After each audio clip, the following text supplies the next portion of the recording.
Welcome back. We are back. We are back. We've had a bit of a hiatus, but where have we been? We have been right here. There's been all sorts going on. Everything's been a little bit up in the air. Some good, some bad, some in between, but we're still marching forward. We're still making progress, and we are still determined to get this property back to its former glory. So let's get into it. From the external to the internal, there has been so much going on, and I cannot wait to show you the progress. So before we go any further, where are we and what are we doing here? We are in the heart of Scotland. We're in Loch Lomond and Trossachs National Park, Callander, a quaint Scottish village inside this historical building which we are restoring to its former glory. This used to be an old hotel. It's over 3 floors, not including our basement, and we are putting all our time, energy and money into this project. So join us for this journey.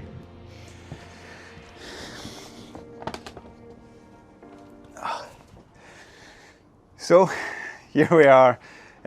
We've had our, what has it been, maybe 3 or 4 weeks hiatus, which felt a little bit necessary on my part. We had a number of unknowns that kind of cropped up. We were the HSE situation, which you know about. We then actually went on straight off the back of that to uncover dry rot, which was not in the plans at all. So yeah, make sure you stay tuned to see what happened there, because yeah, it's an interesting one. And I just needed to step back, recalibrate. As I've said before, it's fantastic having you guys along, but we have the renovation project, which is a whole untamed beast in itself. And the YouTube was a bit of a side project, which has been really enjoyable to do, but sometimes I had to prioritize this renovation. It can be all-consuming, and it can throw up some pretty serious problems. None that can be solved, but things that you need to commit to, and they deserve the time. So I just had to adjust the scales a little bit and kind of prioritize the main thing that this is centered around, which is this building. So we are back now. We are as on top of things as you can ever be with these types of renovations, and we are looking forward to and fully ready to kick on.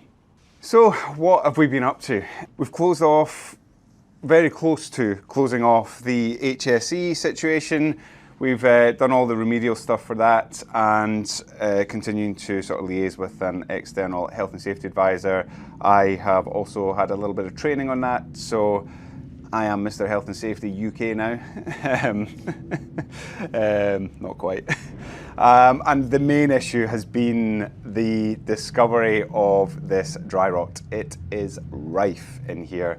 So the last 3 weeks, 4 weeks really, have pretty much been dedicated to that, and we've probably got 1 more week of making good.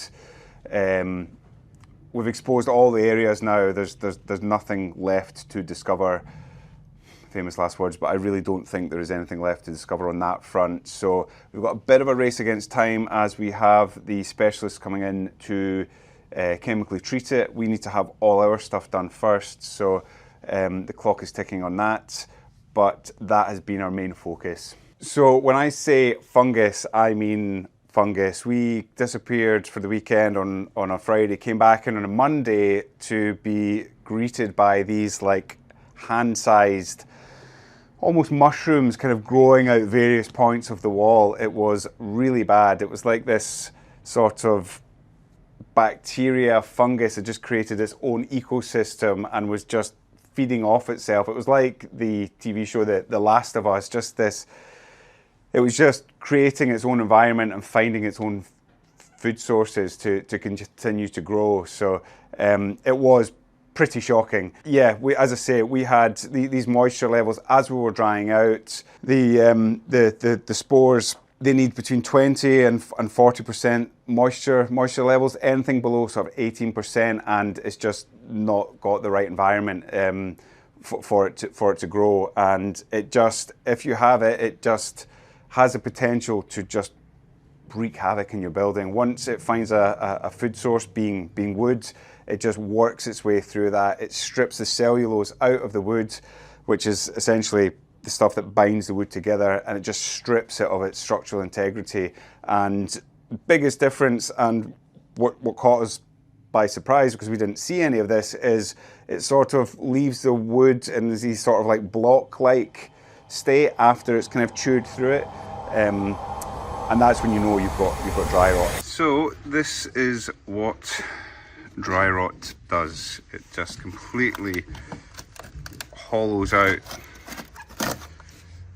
the wood and just draws all the moisture out of it, which is why it's called dry rot. It just really feeds off of moisture, takes all the structural integrity out of the wood, and just makes it completely useless. If you've not got the mushrooms that we had like the most extreme example. When you look something up online and you're unsure, you know, what it is, and it'll throw up these like really bad images of whatever it is you're looking up. I won't ask. It's all like we had the most extreme, we were the worst case scenario in here. So as visually shocking as I found it all, I had to dust off and come up with a pragmatic approach. So I reached out to a number of different specialists to start gathering together various different opinions to see how we were going to move forward with it. So what were the opinions? We had 3 different specialists come in, and they seemed to fall into 3 different tiers. One was very dramatic and almost over-exaggerated. The second was, you know, in that kind of middle level, and then the third was somebody that just I resonated with, and that's actually who we've gone with. I mean, on a project of this size and scale, as much as you have those moments of uncovering something that's quite shocking and it can throw you, like, you know, we didn't take this on because we're risk averse. You know, you take these things on and you know what's ahead, and you need to have a particular mentality to deal with that. It's coming up with solutions, not problems. And the guy that we've gone with was very much that. He was just black and white. This is what we need to do. You do this, we'll do that, and you know, that's it. You move on with your project, and that just fits us perfectly. That's how we go about, try to go about everything that we do. So while I wait on the dry rot specialists coming out, I'm just making some executive decisions. So we've got dry rot in 1, 2, 3, 4, 5 up to this one here at this end, and at these ends here. So we're just going to strip these out and replace them. There's also some sort of over time somebody's pieced this in, which is pretty sketchy anyway. So instead of just doing repair work, we are just do it once, do it right sort of mentality. So as much as this is a nightmare, we are trying to keep the spirits up. The sun is shining and the reggae music is on. So we'll keep marching forward. So what is the approach? Where do we go with this?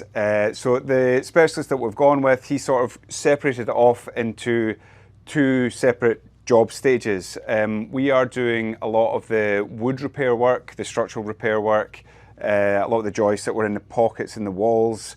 Because they're so old, they didn't have any DPCs on them, which has been part of the problem. So the dry rot fungus just had direct access to that wood, and it was just feeding away at that cellulose. We've stripped all that out. We've replaced entire joist lengths and spliced in, sistered in sections where we can. And then as we've had the pockets exposed, we've treated it with chemical as well. Just again to kill it off. There's specific areas we've treated 1.5 meters around and stripped off any wood around any infected areas.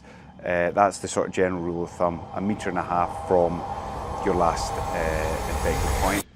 So I'm going to show you the dry rot fungus, and you know, when you look something up online, you type in whatever it is and it will bring up like the worst case scenario of the photos, and then you start comparing it and, oh, is that the same as what we've got here? But this is worse than the worst photos. So here we go. This is our dry rot spores. It's absolutely thriving in here right now.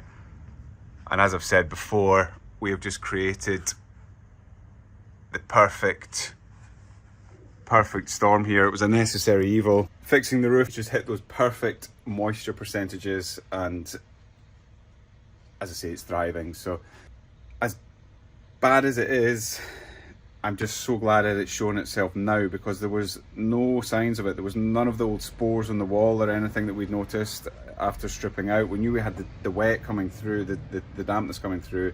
A lot of that was from the roof. A lot of the areas that we've already treated was wet rot.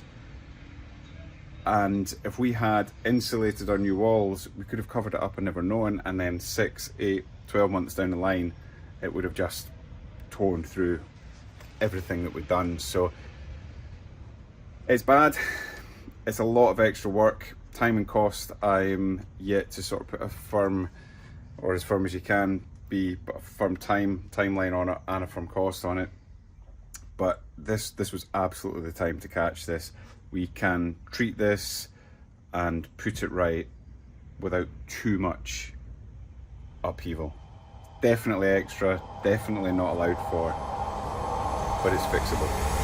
And then once we've done that, they are coming in to completely chemically irrigate all the brick walls, any wood. They're treating the loft space as well. That's just massively reduced the cost as well for us, with them just coming in, and they drill a whole load of holes in the wall at kind of staggered points. I think it's 300mm diagonals through the whole building. So this is going to be really quite an extensive treatment, top to bottom. Now is the time to catch this, because as sort of bad as this is, if we had missed this, if we had started insulating those external walls, we would have covered it up and been completely ignorant to what was about to start working its way out of the building, and we would have found out. Maybe it wouldn't have taken long, given how bad it was in here. Probably 6, 8 months, we'd have had our whole finished product here, and we would have seen signs on skirting boards of that block-like structure of the dry rot eating away and stripping the wood of its cellulose. So as bad as it's been, we're absolutely on course and through the worst of it. We've got about a week left of making goods, and then the damp dry rot specialists are coming in to chemically treat, and then we go on from there. As unsexy as this stage is, the progress is still very real. We've got our external framing done, we've got the floorings going back down, we've spliced in rotten sections of wood, replaced joists where necessary. We've got the skeleton of the building back, and the next stage is where the aesthetic visual rewards starts coming in. So I'm sure you'll agree that as much as the dry rot has taken up a bit of time, there is still progress here, and the work we're doing right now is actually setting us up really well for the next stages. We're ready to kick on with plumbing, electrical, all the services that allow this building to function, but you'll see that in the future episodes that are to come. One thing I'm really excited to show you is one of our earlier wins here, and one of our landmark moments is the external. We've got that whole visual reward. It has been a project in itself without even touching the inside, and we are finally ready to unveil our shiny new building. So I hope you enjoyed this episode. We're officially back, and we will see you again next week. If you haven't done so already, please do like, subscribe, and even better, leave something in the comments. Your engagement is very motivating, and it's great to hear what you think of how we're getting on so far. So that's us for this week. See you next time.